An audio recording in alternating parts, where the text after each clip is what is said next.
بسم اللہ الرحمن الرحیم نحمدہ ونصلی علی رسولہ الکریم اما بعد۔ ناظرین، یہ مکتبہ مکۃ المکرمہ وہ عظیم الشان اور تاریخی عمارت ہے جہاں آج سے ٹھیک 1500 سال پہلے آمنہ کے لال عبداللہ کے در یتیم، نبیوں کے امام، کل کائنات کے سردار، محبوب کبریا محمد مصطفیٰ احمد مجتبیٰ صلی اللہ علیہ وسلم کی ولادت باسعادت ہوئی تھی۔ اس سال یعنی 12 ربیع الاول 1447 ہجری بمطابق 225 عیسوی میں آپ صلی اللہ علیہ وسلم کی دنیا میں تشریف آوری کو 1500 سال مکمل ہو گیا ہے۔ آج کے اس مبارک دن کی مناسبت سے میں یہاں آپ کی جائے ولادت کی جگہ پر آیا ہوں۔ آپ حضرات کو اس کی زیارت بھی کرواتا ہوں اور اس کی کچھ تفصیل بھی بتاتا ہوں۔ یہ جگہ اگرچہ حرم شریف کے بالکل قریب ہے اور اکثر لوگ اس کے بارے میں جانتے ہیں، لیکن جو لوگ نہیں جانتے ان کی اطلاع کے لیے اس جگہ کی لوکیشن بتا دیتا ہوں کہ جب آپ صفا مروہ سے باہر نکلیں گے تو بہت بڑا صحن ہے حرم شریف کا۔ اس صحن کو کراس کرنے کے بعد بالکل آخر میں صحن کے کونے میں یہ عمارت آپ کو نظر آئے گی اور اس کے اوپر یہ بورڈ لگا ہوا ہے مکتبہ مکۃ المکرمہ۔ اس طرف کے پورے علاقے کا نام ہے غزہ، جو کہ فلسطین کے شہر غزہ کے نام پر رکھا گیا ہے۔ حرم شریف میں جنازے کے بعد جتنی بھی میتیں ہوتی ہیں ان کو اسی جگہ سے ایمبولینس کے ذریعے جنت المعلیٰ لے جایا جاتا ہے، تو یہ جگہ آج کل مواقف غزہ کے نام سے مشہور ہے۔ بہرحال یہ گھر آپ صلی اللہ علیہ وسلم کے والد ماجد حضرت عبداللہ کی ملکیت تھا، جو بعد میں بطور وراثت کے آپ کے پاس آ گیا۔ پھر آپ نے ہجرت کے بعد یہ گھر اپنے چچا زاد بھائی حضرت عقیل بن ابی طالب رضی اللہ تعالیٰ عنہ کو عطا فرما دیا۔ ان کے وصال تک یہ گھر انہی کے پاس رہا۔ ان کی وفات کے بعد یہ گھر ان کے بیٹے سے محمد بن یوسف، جو حجاج بن یوسف کا بھائی تھا، اس نے خرید کر مسجد میں تبدیل کر دیا۔ اس کے بعد کئی سو سال تک یہ گھر مسجد کی صورت میں ہی برقرار رہا۔ پرانی تصویروں میں آپ اس جگہ مسجد کی زیارت کر سکتے ہیں، جو ٹھیک اسی جگہ ہوا کرتی تھی۔ پھر 1370 ہجری یعنی 1950 عیسوی میں اس کو ایک لائبریری کی شکل دے دی گئی، جیسا کہ اوپر بورڈ پہ لکھا ہوا ہے۔ تب سے یہ جگہ مکتبہ مکۃ المکرمہ کے نام سے معروف ہے۔ پچھلے 75 سالوں سے یہ جگہ اب ایک لائبریری کی صورت میں ہی چلی آ رہی ہے۔ سیرت نگاروں نے لکھا ہے کہ آپ صلی اللہ علیہ وسلم کی ولادت باسعادت عام الفیل میں ہوئی تھی، یعنی جس سال حبشہ کا بادشاہ ابرہہ بیت اللہ شریف کو شہید کرنے کے مذموم ارادے سے مکہ مکرمہ پر حملہ آور ہوا، اللہ تعالیٰ نے اپنی قدرت سے اس کے ہاتھیوں والے ناقابل شکست لشکر کو چھوٹے چھوٹے ابابیل بھیج کر کھائے ہوئے بھوسے کی مانند بنا دیا، جس کا تذکرہ سورۃ الفیل میں ہے، فَجَعَلَهُمْ كَعَصْفٍ مَأْكُولٍ۔ تو یہ واقعہ آپ صلی اللہ علیہ وسلم کی ولادت سے 50 دن پہلے پیش آیا تھا۔ آپ کی پیدائش پر آپ کے دادا عبد المطلب نے بہت خوشی کا اظہار فرمایا۔ سب سے پہلے وہ آپ کو بیت اللہ شریف میں لے کر گئے، آپ کے لیے دعائیں کی اور 7ویں دن آپ کا عقیقہ فرمایا، جس میں تمام قریش والوں کو دعوت دی گئی۔ سب نے آپ کے حسن و جمال کی بہت تعریف کی، تو آپ کے دادا عبد المطلب نے آپ کا نام ہی محمد رکھ دیا، یعنی تعریفوں والا۔ آپ کے 2 مبارک نام ہیں جن کا اللہ تعالیٰ نے صراحتاً قرآن پاک میں تذکرہ فرمایا، محمد اور احمد۔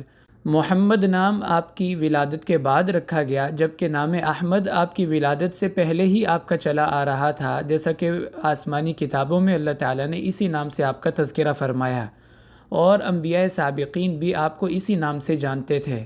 تو محمد نام آپ کی ولادت کے بعد رکھا گیا، جبکہ نام احمد تو شروع سے چلا آ رہا ہے۔ دوسری بات کہ آپ دنیا میں محمد کے نام سے زیادہ معروف ہیں، جبکہ آسمانوں میں آپ کا نام احمد یہ زیادہ مشہور ہے۔ اور تیسری بات کہ محمد نام آپ کے آباء و اجداد نے رکھا تھا، جبکہ نام احمد اللہ نے آپ کا تجویز فرمایا۔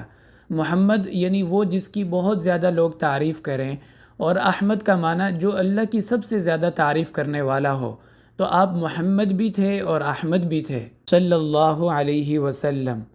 ابھی 1447 ہجری ہے اور آپ جانتے ہیں کہ اسلامی سال ہجرت سے شمار ہوتے ہیں، تو گویا ہجرت مدینہ کو 1447 سال ہو گئے ہیں، اور جس وقت آپ صلی اللہ علیہ وسلم نے ہجرت فرمائی تھی تب آپ کی عمر مبارک 53 سال تھی۔ تو 1447 میں 53 سال کو جمع کریں تو 1500 سال کا عرصہ بنتا ہے۔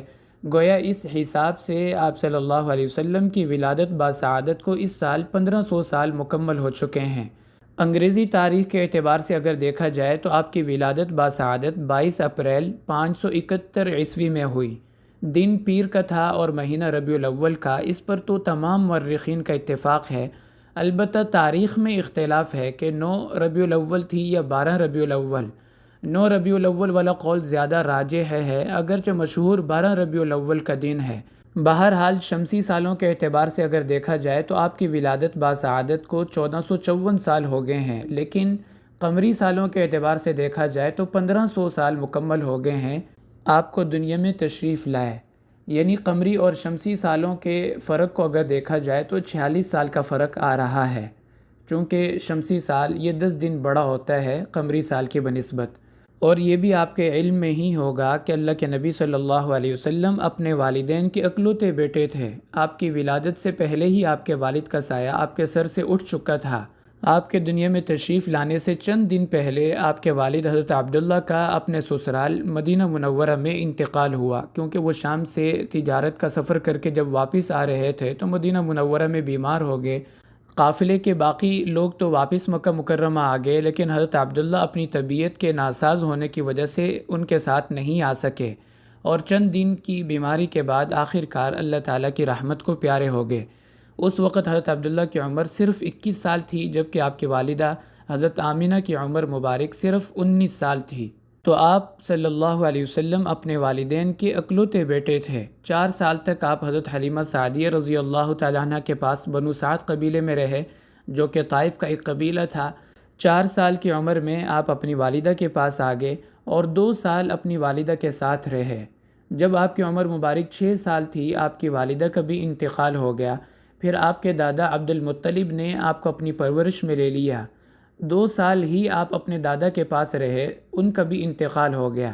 ان کے انتقال کے وقت آپ کی عمر 8 سال تھی، جبکہ حضرت عبد المطلب کی عمر 82 سال تھی۔